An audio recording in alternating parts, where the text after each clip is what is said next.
Welcome back to my channel Mallika's lifestyle. আশা করি আপনারা সবাই ভালো আছেন, আমিও ভালো আছি।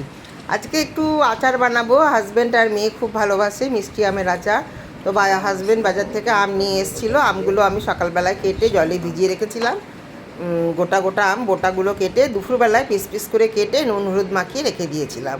তারপর আচারটা আমি সন্ধেবেলায় করছি, গুড়ের আচার করছি। ওরা গুড়ের আচার খুব ভালোবাসে।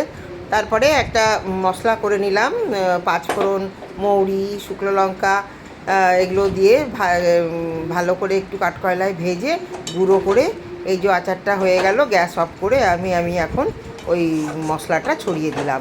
আর ওরা একটু এরকম জেলি জেলি টাইপের আচারই ভালোবাসে। গোটা গোটা আম থাকলে ওরা ভালোবাসে না, তাই জন্য আমি একটু বেশি গলিয়ে দিয়েছি আমগুলো। হলে তারপরে ভরে রাখবো। তারপরে আচার ঠান্ডা হয়ে গেলে আমি ঢেলে রাখলাম।